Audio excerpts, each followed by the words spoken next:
So let me tell you why I like conspiracy theories. I like conspiracy theories because I view them as mind yoga. It's very important to bend your mind like a pretzel sometimes to make sure that you actually have a mind. You know what I'm saying? I actually do believe that if you don't use it, you lose it.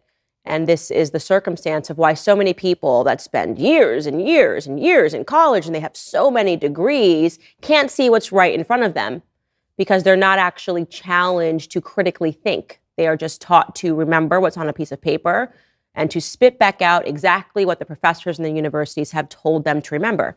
In essence, it's just brainwash, right? In order to make sure that you don't become a victim of brainwash, you have to challenge yourself to think a different way. So, when it comes to conspiracy theories, I always say this. I say that I find the people that don't believe in any conspiracy theories to be out of their minds. They're out of their minds. They're absolutely crazy. How much more information can be unveiled to you? Things that you were told yesterday were conspiracy theories that are suddenly true today, before you suddenly just are able to recognize that your government lies to you over and over and over again. I mean, I can count the times that they've been caught lying in the last 2 years. It's insane, calling us all conspiracy theorists and going, oh, never mind, we just didn't have the right information at the time. Liars.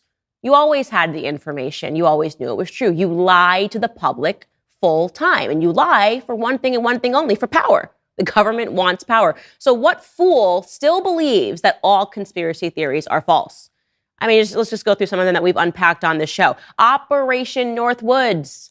Remember that one? We talked about that a few episodes ago. We talked about how the government actually had planned to execute a fake terrorist attack in the Miami area because they wanted to go to war with Cuba.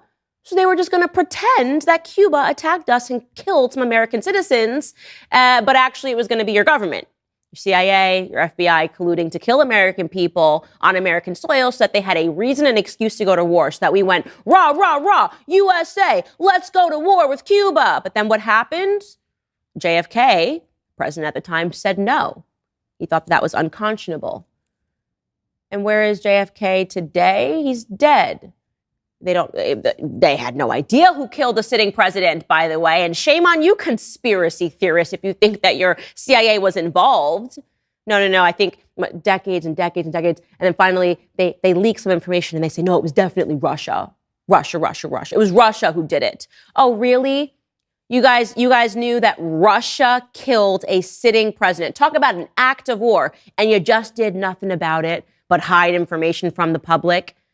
In case you didn't know for a fact, that is when the term conspiracy theory was thought up at the CIA when JFK died, to put to rest all the conspiracy theories, people that were thinking that our government might have been involved, because of course our government had to have been involved. Of course our government had to have been involved in the killing of a sitting president for them to just not know, just so many holes in the story. Of course, it's common sense. Why? Maybe because he wasn't willing to play ball with Operation Northwoods. I don't know. I can't tell you for a fact. I wasn't alive then. But it's interesting, though, because then we know that our government has lied to us. We know that they've planned things like fake terrorist attacks. But then when you come across somebody who says that 9/11 was a fake terrorist attack, they say that's an unspeakable conspiracy theory. How could you think a government would do that? Oh, maybe because Operation Northwoods, they tried to do it. But how could you possibly think that they did that to 9/11? Who knows? We'll never know. That's a lie. Operation Mockingbird, we know for a fact that actually happened. What was Operation Mockingbird? Well, Operation Mockingbird was when our government, again, following the death of JFK, decided to put a bunch of journalists on payroll. Journalists in the mainstream media telling you things about the death of JFK. They were on the government payroll. This was a real CIA operation. And there has never been any claim that operation ended. And yet people today will look you in the face and say, oh, the idea that CNN and MSNBC are working for the government and the deep state, that's a crazy conspiracy theory. What do you mean it's a crazy conspiracy theory? Do you not have access to Google like the rest of the world? Can you not see if this was an actual operation that took place? It boggles my mind. It really boggles my mind. There are people that just can't see what's in front of them. Maybe it's because it's too terrifying to think about, right? Just too terrifying to think of just how evil our own government can be.